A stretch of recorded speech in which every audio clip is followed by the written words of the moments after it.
It's time for GarageBand Weekly. Let's do it.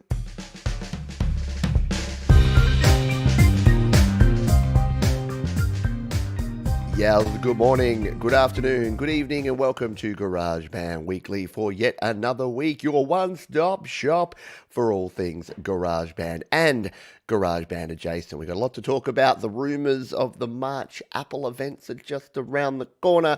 We've got a tip of the week and we've got a rant of the week. We've got an app of the week, something a bit left field here today.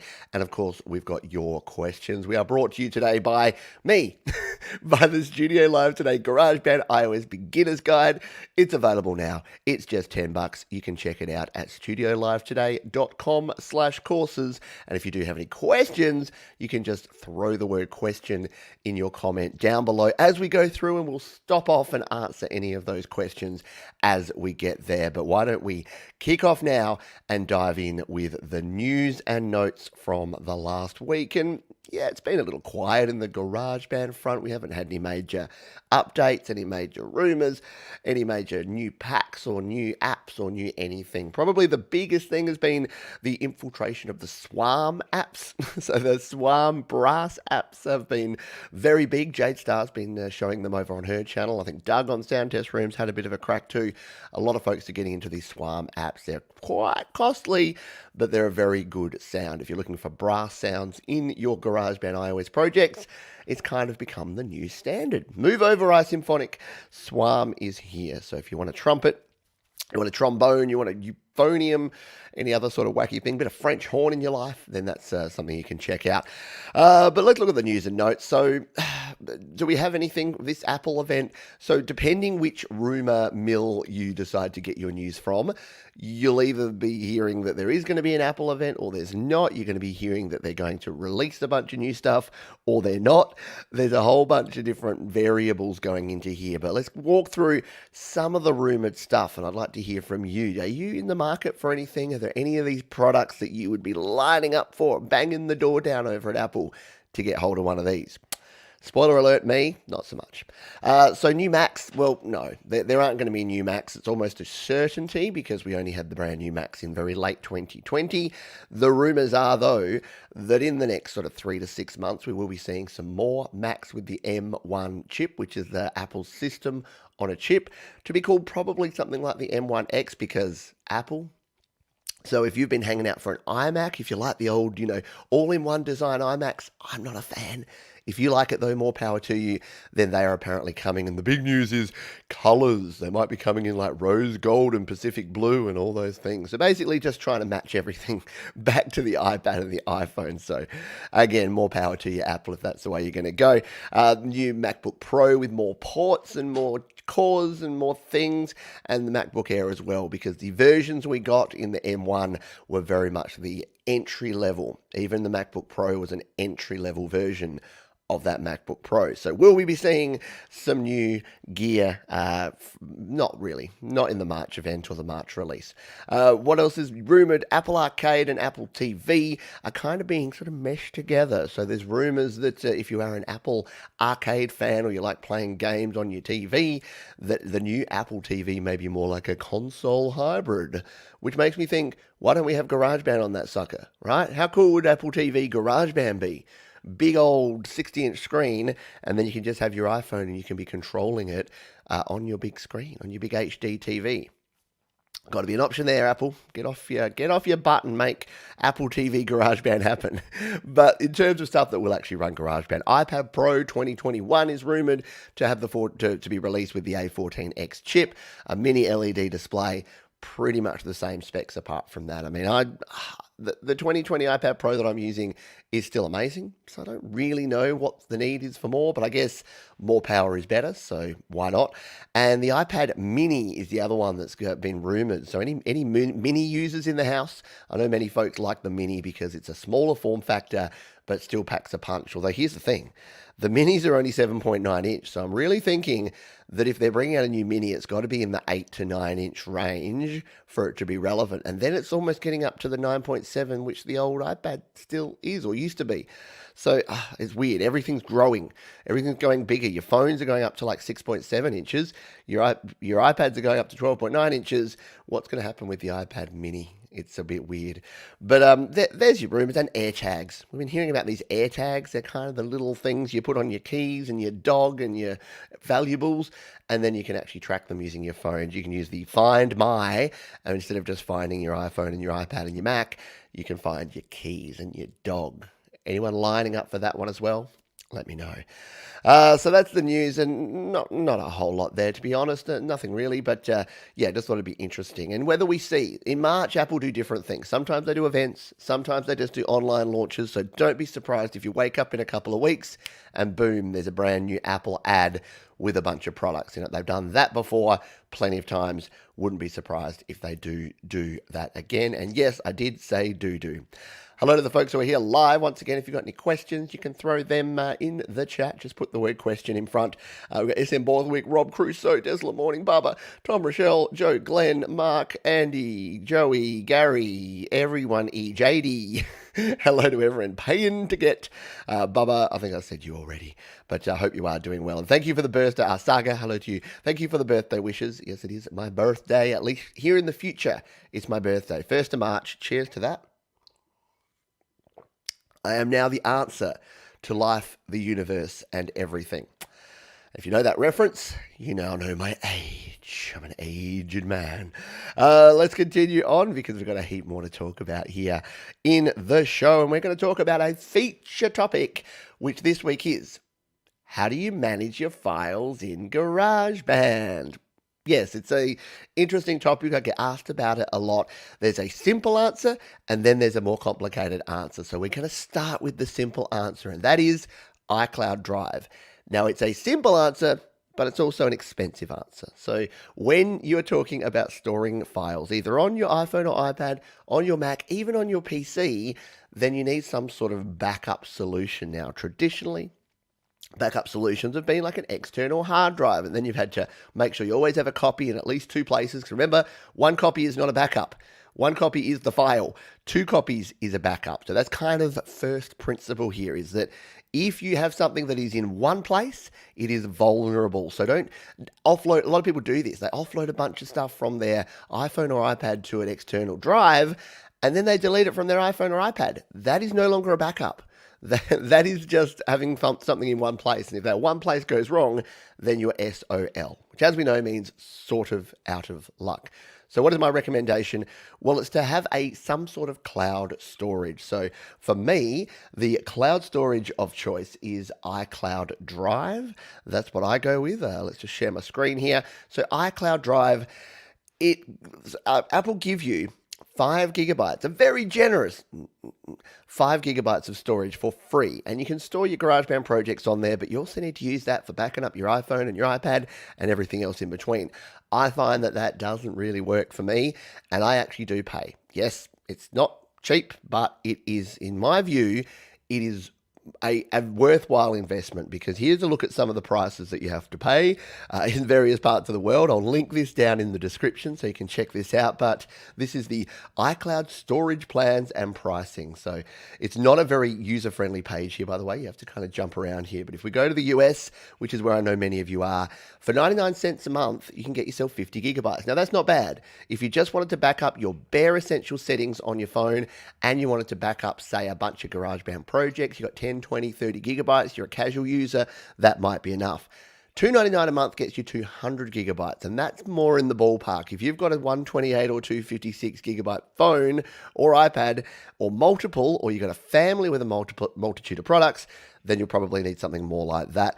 What I go for is the 2 terabytes. So 2 terabytes means that every file I have, every GarageBand project, and every device, because I have a couple of phones and a couple of iPads. It's my job to have all this stuff. So I've got 2 phones, I've got 2 iPads. My family all have phones and iPads, and they can all back up all their stuff, and you can share. You can pool that 2 terabytes. And for $10 a month, that peace of mind for me is worth it. If that peace of mind for you is not worth it, don't spend $10 a month, because here in Australia, it's actually $15 a month. Now, there's Apple One as well, which you can incorporate things like Apple TV, Apple Music, and Apple Storage as well, if you want to go down that route.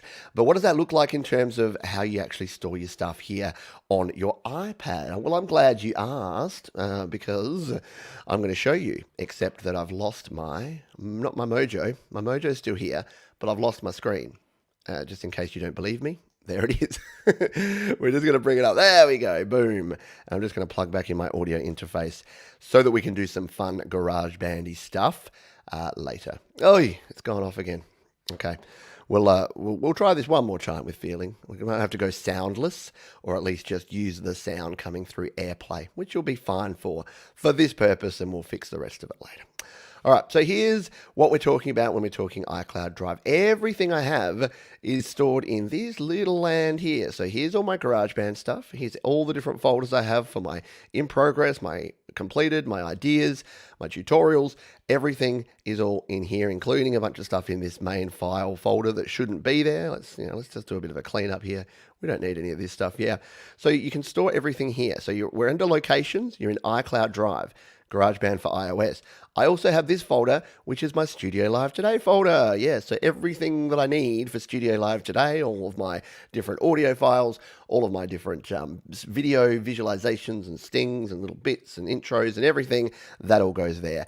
So everything that I need is here. The beauty of that is whether I'm on my Mac, my PC, my iPhone, or my iPad, it's all there. Now, you'll notice here that some of the stuff here, when you're storing it in the cloud, when you're storing it on iCloud Drive, if we come in here to my completed file, actually most of that's actually here, but if we come down here, see this version of 6 and 8, it's got a little cloud in the corner.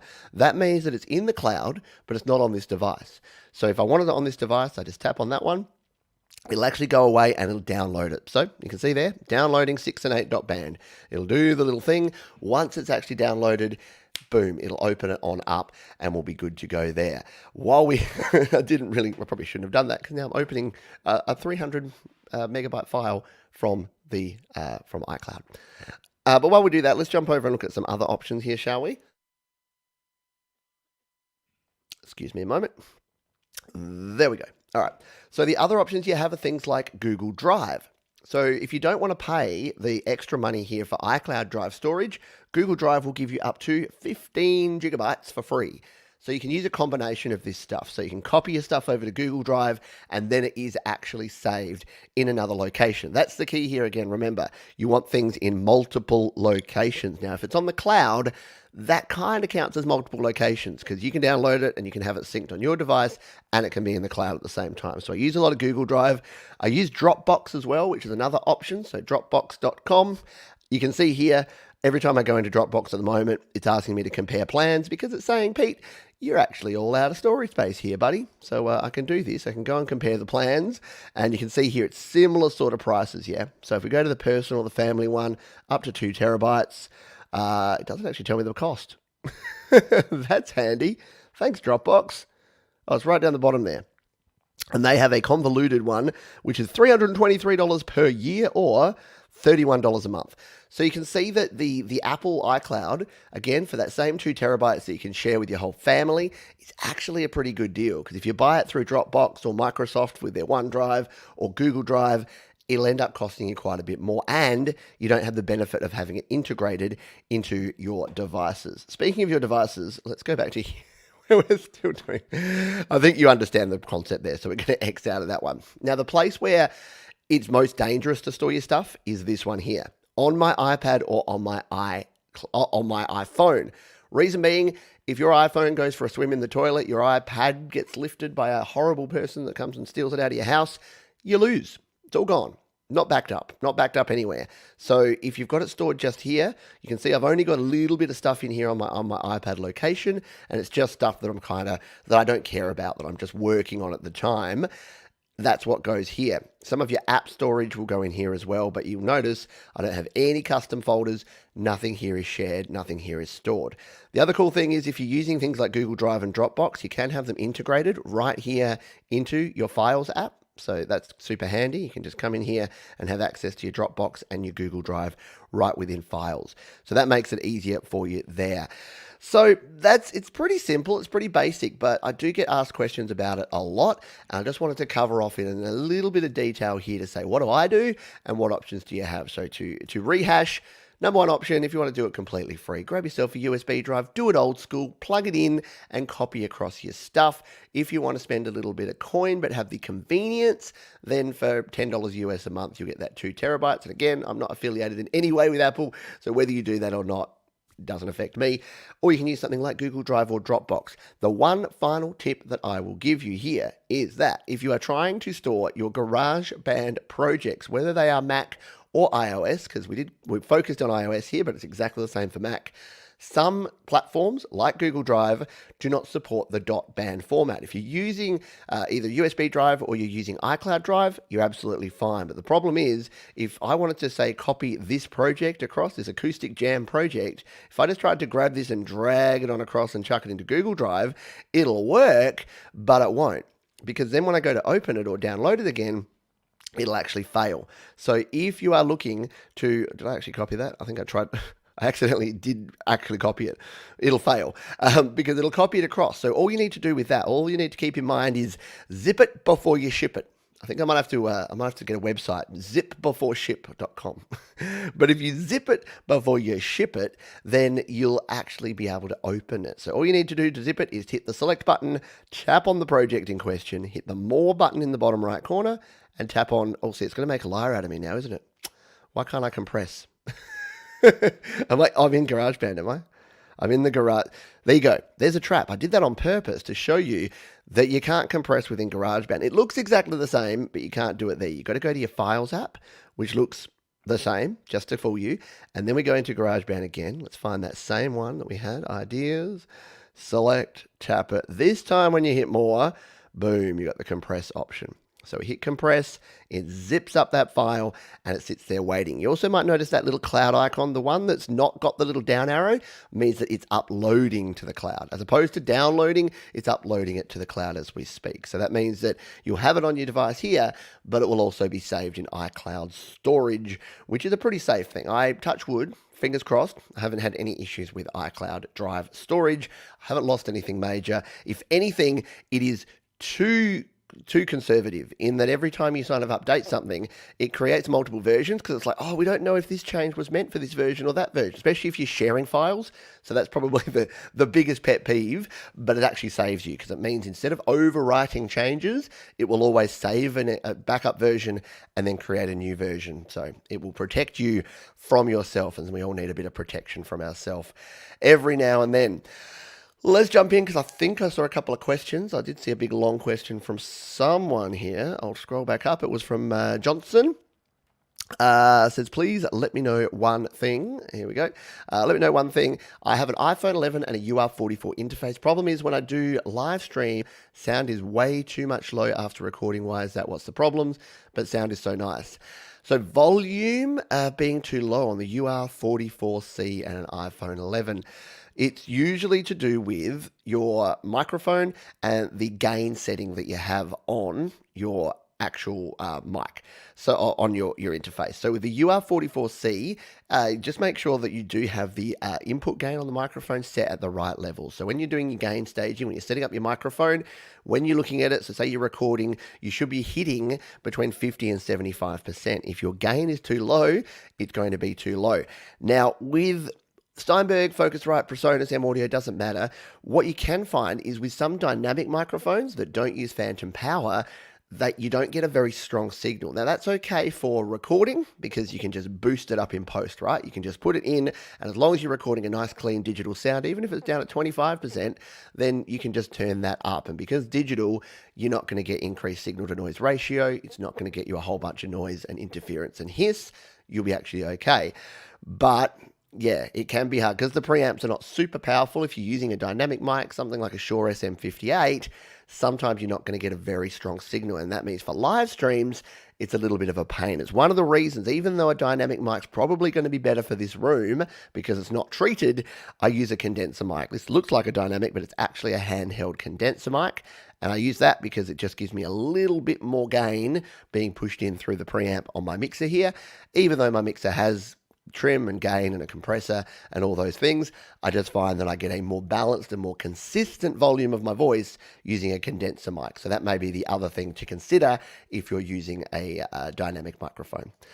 But thank you for the question. And if anyone else has any other questions, all you need to do is throw them in the chat. And do like Rob, do exactly this. I'm getting separation anxiety on the stream. Has the street cube left the building? No, Rob, it is. Where is it? It's over there on the treadmill. My treadmill is now an amp storage device. Although maybe that should be my New Year's resolution. I've still got about 15 kgs of COVID here to get rid of. So maybe I need to stop using the treadmill to store audio gear and actually use it to play. But I will be testing it through the week. It's good. It's nice weather here at the moment. Not too hot, not too cold. So I should be able to start getting out and about and testing it out. I've got to hook up a busking session and work out how I can bring you along and do a live stream to really put the Street Cube to the test. But no, it is going very well. Still on its original set of batteries. Still telling me the battery's full, even though I've used it for like 6 hours. So yeah, I'm pretty impressed with it so far. If you don't know what the Street Cube is, I did a video on it recently. If you search my name, let's help you out. Let's help us all out by finding that one, shall we? So if we go Pete Johns, Cube Street, sounds like a Sesame Street, Cube Street, Sesame Street for cubists, this one here. So yeah, you can check out my battery-powered Roland Cube Street EX first look there, and if you want to pick one up, you can do so, because they are very cool, and they work well, at least in my experience thus far. Hello to other folks who have come in here. Joshua Good, Mark Guest, hello to you folks. We've got, who does I see there? Timothy, hello to everybody. I hope you're doing well. Got another question here from Saga, which is, which file format is best to import into a GarageBand project? Very good question. And let's see if I'll come into a GarageBand project here. We'll go to ideas and we'll create a new, see, here's another trap for young players. I'm in the Files app and I forget that I'm not in GarageBand. I'm in my GarageBand folder. I'm like, where's my create new project? And again, it's because I'm in the wrong one again. I'm going to go over to GarageBand, and then we can do this. So we're in our ideas folder. We'll hit the create new song, and we'll scroll on across to, let's just go into our keyboard just so we have something to bring up here. So I'm using AirPlay, right? Again, here's another mini tip, is that if you're doing something like I'm doing, you're sharing your screen, you're using AirPlay, have everything unplugged in terms of your audio, and then what I'm going to do is plug in my audio interface, which is also hooked up through a powered USB hub. So I've just plugged in the USB-C cable, and what should happen is it should pop up and say, you're now monitoring, would you like to turn it on? It hasn't, actually I don't have a microphone plug set, but it hasn't also turned itself off, so that's pretty good. So if we hit this button, there you go, it's playing. And you get to hear an obnoxiously loud 80s sync lead, which is the last instrument that I used there. So the question here, what's the best format to import? As high quality as you can. So GarageBand will support any MP3, M4A, AIF, or WAV file. Now, AIF and WAV file are uncompressed, what we call lossless formats, which means that they don't compress the audio at all. So if you go here into the loops and we go to files, for instance, here's an example of a WAV file. So this one here, this high hip hop 96 BPM loop, if we throw this in here and we turn off this obnoxious lead, so there you go. So a WAV file, and WAV files can be up to 24-bit here in GarageBand. 16-bit are okay, but 24-bit if you can get them. If you have a 32-bit WAV file or something that's sampled at, say, 96 kilohertz or 192 kilohertz, GarageBand won't recognize it, and you'll get a grayed out view in here. I don't have any because I've already converted all my files that I use. But if one of these was grayed out, then you wouldn't actually be able to bring it in there. You'd try and bring it across and it wouldn't. MP3, this one here, means a compressed file. So if we drag this one in, this has file compression already on it. but it's a little hi-hat, so not really going to be a big deal, right? So you can bring that in there as well. But basically, you want to bring in the best quality you possibly can. Now, as I mentioned before, if you have an incompatible file, my recommendation is to use AudioShare. AudioShare is my go-to app when it comes to converting files from one format to another. I'm going to delete my old trash here. Got a lot of old trash in here. So let's just say that one of these, so say this file here, this For the Birds instrumental version that I've got here, it's actually fine. I'm just going to turn the volume down. It's coming through a bit loud there. So that's fine. You can see down in the bottom right here, it says 24-bit, 44-100, because this has come straight out of GarageBand, yeah? So it's already in the right format. If it wasn't, let's say I downloaded this or someone sent it to me and it was 96 kilohertz and 48, sorry, try that again. It was 32-bit and 96 kilohertz. Well, then I can convert it. All you need to do here is hit the tools button, hit the convert, and you've got a full converter built in here. I'd always keep the format as WAV, although you can compress it if you want to, if you're emailing files around and you're just doing some demos, but go WAV, you've got stereo or mono, and here you can change the bit depth. So if it's a 32-bit file, you want to drop it back to 24, and if it's at 96K sample rate, you want to drop it on back to 44. So 24, 44, they're the magic numbers. WAV file, 24-bit, 44.1 kilohertz. That is going to give you the best quality sound that is going to be compatible with all your GarageBand projects, whether you're on a Mac or an iOS device. So hopefully that helps you out with that question. And to throw this in here, Gary Hub said, tried treadmills, didn't get anywhere. Yeah, I know. I have the same problem with stationary bikes. I just keep pedaling, but never actually get anywhere. Righty, let's continue on here. If you do have any other questions, please again throw a question in front. Do like Saga did there. Question in front and ask your question. We'll do one more and then we'll go back, which is this one. What are your birthday plans? And happy birthday to you. So my birthday plans, it's breakfast, I'm having my coffee, I'm chilling out here, I'm doing this show, and then I'm doing some other video stuff, and then not many, to be honest. I'm having a day off. So probably I'm celebrating by not spending my day answering emails and instant messages and Facebook messages. So if you're waiting on a response from an email for me, you're probably going to be waiting another 24 hours. So, and I'm sure I'll hang out with the family tonight. But yeah, quiet one. It's not an important, well, not an important one. It's not a big number. And yeah, it's been an interesting sort of 12 months. This time last year, we were preparing to go on a cruise. Yeah. On the 1st of March, we went on a cruise in mid-March, and you can probably understand how that ended. Yeah, interesting stuff. All right, let's go back and let's have a wee rant, shall we? While we're ranting, and this is going to sound like old man get off your lawn material here, and it kind of is, but I talked about this about 2 months ago, and I want to reiterate it because I keep getting similar sorts of messages and hearing similar sorts of things from folks, and it's going to be about patience. Yeah. So there's an old saying that is, it took me 20 years to become an overnight success. I'm not talking about me, I'm talking about musicians. What that means is there is a lot of hard work for every one of these stories, and I blame the media for everything and for most things, but for this in particular, I blame the media because they create this perception that someone can become an overnight success. One day they were a janitor and cleaning floors and mopping up puke, and then the next day they're a multi-million selling platinum recording artist. It just doesn't work that way. It doesn't work without the hard work and the time.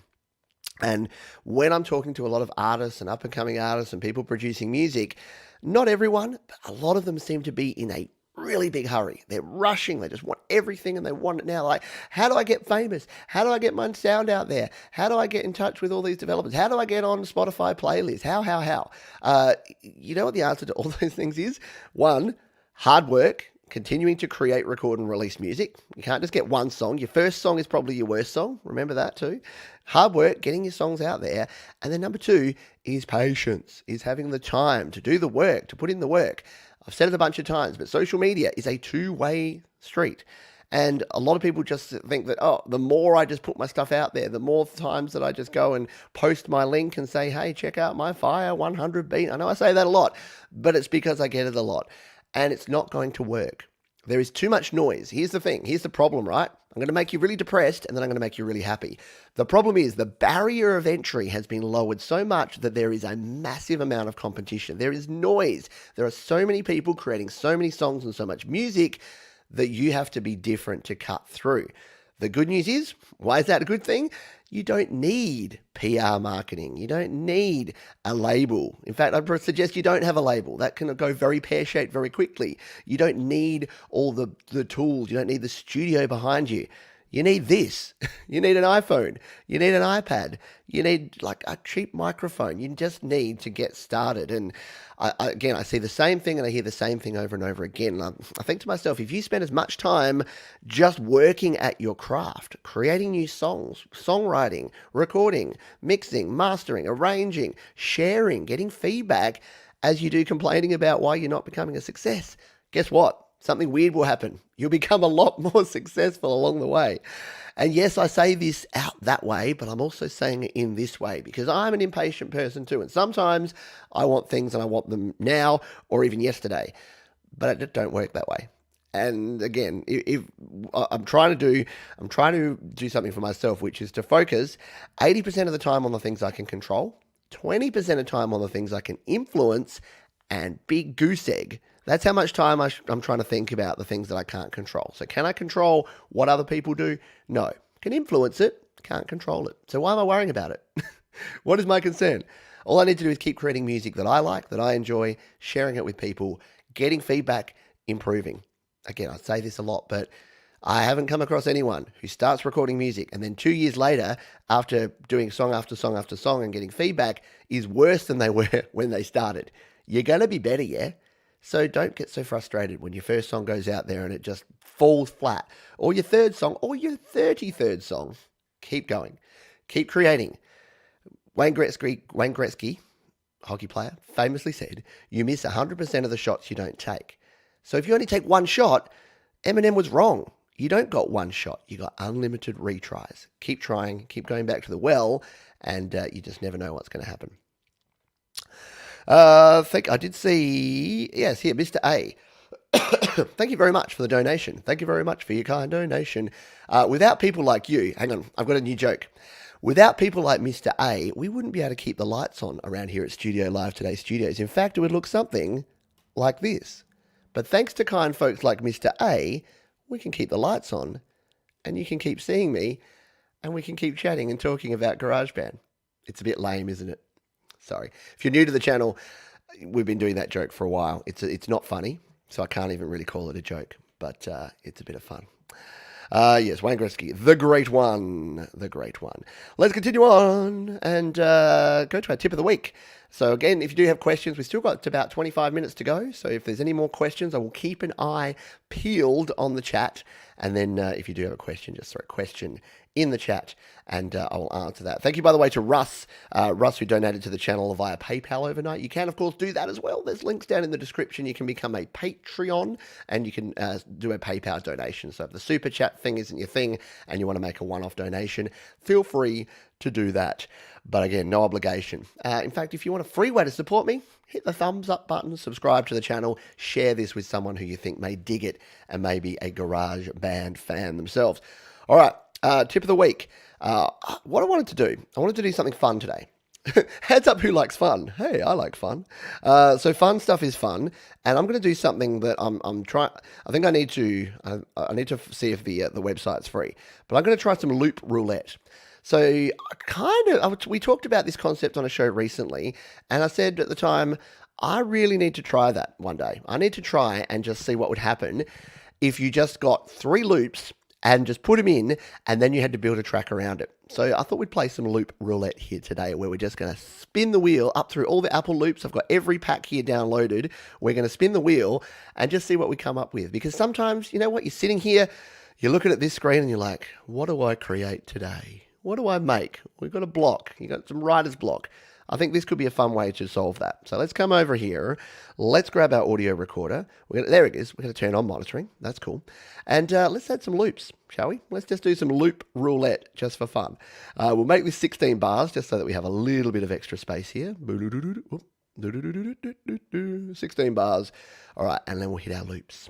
Okay, so what we need to do first of all is turn off all of our filters. Here we go. We've got every Apple loop here. Can we sort this a different way? No, there's no real way to filter it. It'd be good if you could just randomize them. Maybe I need to create a separate app that just randomizes all these because they're obviously going to be in order. But you can see here, like how many loops you get with GarageBand. A, B, C, D, E, F, G, H, I, J, K. Like I'm going through hundreds and thousands of loops there. So what we're going to do is I'm going to come in here to the middle. And we're going to flick my finger up and down. I'm going to close my eyes. And we're going to have to build a song around a loop that I find here. And it's going to be this one. Ooh.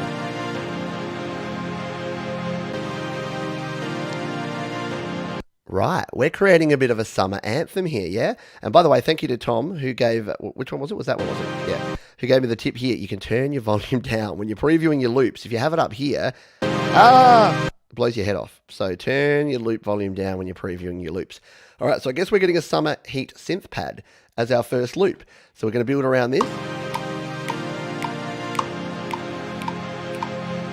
I feel that we need a little bit more speed on this one. So why don't we up this to like maybe 120? 122, just for fun. There you go. Let's go with that. All right, loop roulette part 2. Let's start scrolling up and down. I'll come sort of more in this area now, just to make sure that I'm around here. Eyes closed, scrolling, and tap. Uh-oh, I tapped it, and it sounds good. But now I scrolled all the way back up. Now I've got to find it. Loop roulette failed. All right, we're gonna have to. That one would have worked beautifully, but we have to try it again because there's a tip for young players. Is that when you're doing this, when you tap on it, don't sort of then move because I tapped on it and then I scrolled all the way back up to the start. But let's try this one. Oh gosh, this is going to be interesting. How do we make these work together?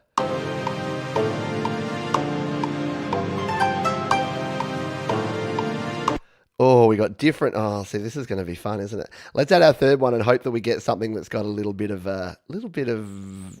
some drums to it here. Can we cheat? Can we just make a drum one? So if we just, if we go to our instruments and we make it all drums, maybe that's the thing I did. I probably needed to do a pad, a lead, and some sort of drums, so we actually get a bit of a beat going on here. All right, let's scrolling on down, and we're going to go with this drum. Oh, that's kind of cool. The wires crossed beat. All right, from the Vision and Verse pack. So that's going to sit there.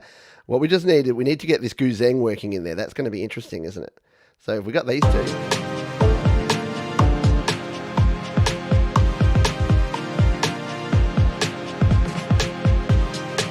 Yeah, they're gonna do their thing. So yeah, that's cool. But what about this Guzeng? So this is kind of playing. You know what? Let's cheat and let's just. I like that diddle ding ding ding. And this is the cool thing you can do with loops. You can chop them, right? So let's just use this as a bit of an accent. So we're going to chop this bit out, and I reckon we can find this and put this in a key that's going to work for us. So we're going to delete everything but that. Let's just see if we can do this. This could be fun. Again, it's just about experimenting and finding different sounds and seeing what you can do. And I would never have chosen these three. I don't think anyone in the history of GarageBand has ever chosen these three loops. Let's just see if we bring these together up the front here. If this, putting this like do-do-do-do-do works at the start. I think it's going to have to go here at the end. Do-do-do-do-do. We need to get that time. A little bit further along, about there. Back a bit. I reckon right there. Like that.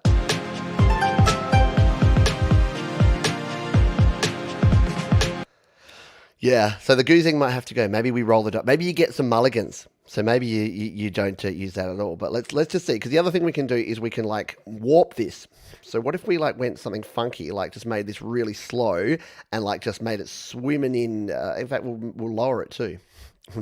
Let's make it unrecognizable from the original Guzeng. And maybe we can...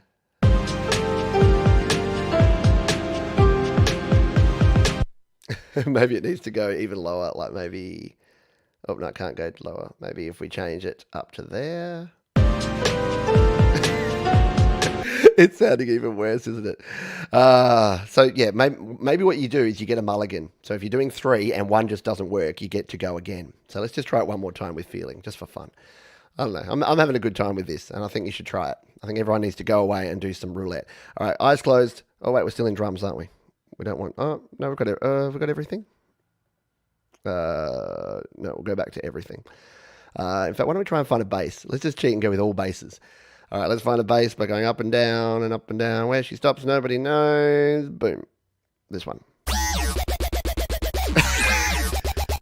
The robot music synth bass is coming in, apparently. Oh, and again, if I took some more time, I could probably get that goozing to work, but let's try this one.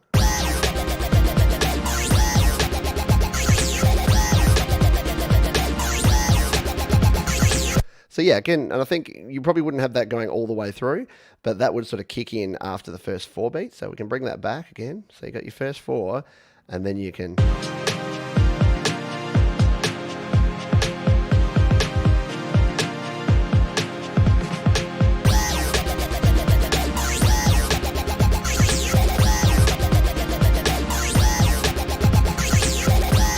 Yeah, right. I think that's going to be cool. And then let's just layer it up. And like Tom had a good suggestion here to reverse one of these. Maybe reverse the goozang. That could have worked well as well.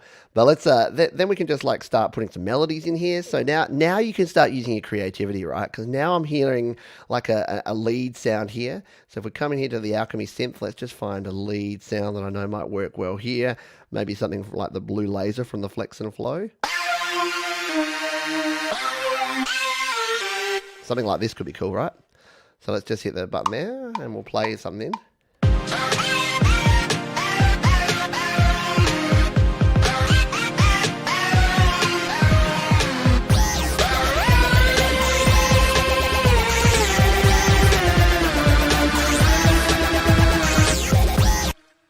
All right, I got my idea there.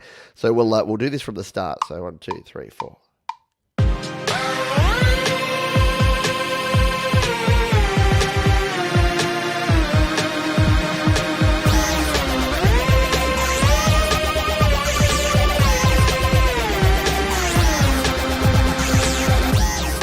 So yeah, you could just start experimenting, and why not? So then you get yourself something kind of funky. And let's add, this needs a bit more of a kick. So you just come in here to Beat Sequencer, and let's go the 808. So I think it needs maybe not an 808, maybe a 909 kit. Yeah. A bit of this. Do you reckon?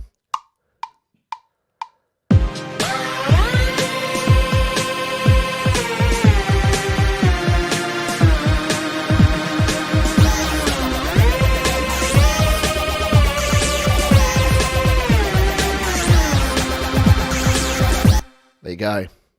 What do you reckon? Loop roulette. I think it could be the new craze that sweeps the nation. Maybe I need to define some rules of exactly what you need to do, because I don't want it to hamstring you. Like obviously I'll be playing around with this goozang all day. What did Tom want to do? He wanted to reverse it. Let's just try that. We'll reverse it and then we'll just loop it all the way through and see what it does.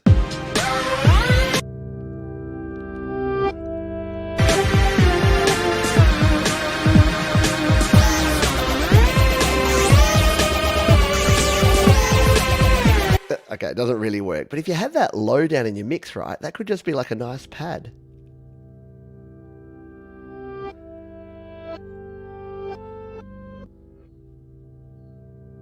That's actually a really nice sound, isn't it? Cool. And if you just like made this absolutely swimming in verb, you'd get something like this.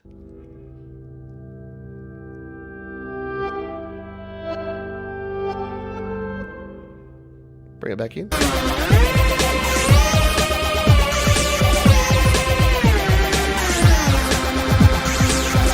There you go. We found a way to bring it back in. Reverse it, swim it in reverb. You don't even know it's there. There you go. Let's save out of that project. And there you go. The very first ever loop roulette. Whoop, I'm typing on the wrong keyboard. Loop roulette. And why did I do this as my tip of the day? Well, because it's my birthday and it's fun and I felt like it. All right. Yeah, it could be a good intro. Maybe this could be the new GarageBand Weekly intro. I like it. Congratulations, Bear. Just finished your first punk alternative rock tune. Excellent stuff. Really, really dig it. All right. I'll just see if we've missed any questions, and then I will continue on to the next one. And we could probably do the same thing. Obviously, if you're on a Mac, you can do exactly the same thing. You got a heap of stuff. Yeah, and that is the problem. I think Bubba said major against minor. That's always going to be the problem, isn't it? Some of your loops are major, some of them are minor, and it's not always going to work out well. Where were we up to? Oh yeah, plugin or app of the week. Now, I'm going to go a bit left field here because a lot of people have been asking me lately about sharing their GarageBand projects, and they might be creating videos using maybe Visibel, which is the iOS app from Clevgram that makes nice visualizations, and then uploading them to YouTube. Or maybe you're just taking a screen capture of GarageBand, uploading that to YouTube. Or maybe you're creating your own lyric video, or even like Glenn Clark and Gary Hubbs and Jay do, creating your own music video and uploading them to YouTube. Well, that's all fine and dandy, but then how do you actually make sure that you're managing your videos and interacting with folks on YouTube? Well, the secret sauce is a little app called the YouTube Studio. So as opposed to the YouTube app, which is just YouTube, most people know that. You download the YouTube app. Did you know that there's actually a companion app for YouTube creators called YouTube Studio? Pretty cool. Let's jump in and I'll show you what it's all about. So here's what you get to. I've had to scroll down a little bit to hide a few numbers because I can't actually show you some of the numbers here in YouTube because part of the YouTube terms of service that they say I can't show you this, and I'm not going to. So for those that are on my Patreon, you do get to see a little bit more behind the scenes. But the YT Studio app, again, looks like this. What you get from your dashboard, there's a bit of information up the top there, which is like your overall numbers. And then you get something like this. The last video that I released here, why you shouldn't use Bluetooth headphones for music production. And it will let you know how it ranked. So it's 8 out of 10 of my last 10 videos. So yeah, it doesn't got a lot of views, but you can see the number of views, average view duration. You can see the amount of watch time overall there. You can click the view more and it will take you into a bunch more detail. You can also then check out all of the videos. So again, I'm just going to come over here so that I can click each tab. I just have to make sure that it's not showing information that you can't see. No, that's all good. So all of the videos that I've uploaded here, and there seems to be a little glitch in here where it's not showing the thumbnail. Usually that will have the thumbnail there. But for my videos here, you can see the videos I've got here. So they're the ones that have been released there. They've got the little public. You can see there's a couple there that are coming soon. So those ones are still unlisted. So you can see what I'm working on there. You can see the number of comments and the number of likes and dislikes. And yeah, thankfully, no one's disliked anything for a while. Always gets to this stage where I'm like, will someone dislike something? I'm starting to get nervous here. The other thing, you've got analytics here, which is a whole bunch of information. And again, I'm just going to jump over here and tap on that button just so that I'm not showing the bits that I can't show. Yep, this is all going to be cool. So you can see in real time, you can see what the most popular videos on your channel are. So you can see here, my most popular video continues to be this one about how to fix a charger port using a toothpick. Yes, actually, legitimately, you get your real-time views here in like real time. So I can see sort of 15 minute by 15 minute and overall watch time. And then if you scroll up and down, there's a heap more. And across the top there, you can see there's a lot of other analytics that you can take a look at. So it really gives you the behind the scenes of what's happening on your YouTube channel. But my favorite feature is this one here. Which is the comments. Yes, you might wonder, hey, how does Pete keep up with all the comments and how does he answer every comment on every video? Well, it's in here. So in the comments here on my YouTube app, and you can do the exact same thing on your phone. I can just scroll on down. You'll see some of your names here, some of the kind folks that comment on things. And if I keep scrolling down, notice how I'll reach a point here where all of them are hearted and have replies. That's because that's where I got up to last night before I went to bed. I replied to Gary, I replied to Tim, I replied to Nono and to Mike and to DJ Micaiah and a few more folks. And then there is where I'm up to. So all I need to do today is come in here and start answering. I can just click there, heart it, put my reply in there, type my reply, hit go, and then I can just make my way up. So yeah, I've got 12 hours worth of comments to answer, but because you can do it all here in one place, I don't have to jump around in emails, I don't have to use the YouTube app, it's all right here. Now, you probably don't have this many comments that you have to go through each day, but you may have people in there commenting on your videos. And the number one thing, you know how I talked about patience before? The number one thing you can do in terms of engagement is actually respond to people when they do something. Anytime someone puts a comment on Facebook, on Instagram, on YouTube, on SoundCloud, anytime anyone is engaging with you and your music, the quicker and the more detailed the response you can give them, then the more engagement that you'll actually drive. So and it's weird. Again, the same people I hear from that are saying, Pete, I want to be famous. Everyone should be listening to my music. And I'll go and check their Instagram, and they'll be sharing stuff, and people will be going, yeah, man, fire beat. And it's silence. They're not responding at all. Or they'll have a YouTube video up with like 15 comments. They haven't even hearted or liked any of them. And it's a good thing. People like to be recognized. If they're going out of their way to not only listen to your music, watch your video, but then also comment on it, the least you can do is just go on there. And even if it's just to hit the heart button, or even if it's just to say, thanks, appreciate it, then I would just go ahead and do that. It's an easy thing to do. So there you go, my app of the week. It's a bit left field, but the YT Studio app, again, is a very, very cool app. It makes my management, and it means that I can be out and about on the bus, walking around, whatever I'm doing, as long as I've got my phone in my hand. Obviously, I'm on the iPad here, but the same layout on your phone. As long as I have my phone in my hand, I can answer questions. I can help people out, and I can respond to comments. So hopefully that helps you out if you're releasing music and videos on YouTube, and you're a GarageBand creator, then do go in there, download the app, and respond to people. You will not be disappointed. I think we're nearly at the end. Whew, that's been a whirlwind. I'm still recovering from that loop roulette. That was a heck of a lot of fun. All right, the last section that we do each and every week is our resource of the week. And I'm going to be super self-serving here right now because, as I mentioned before, this show this week is brought to you by me, and it's brought to you by the GarageBand iOS Beginner's Guide. Yes, many of you have already purchased this, thanks to Stu Cash who's purchased a copy, Tim's purchased a copy. Many of you have gone in and already bought one.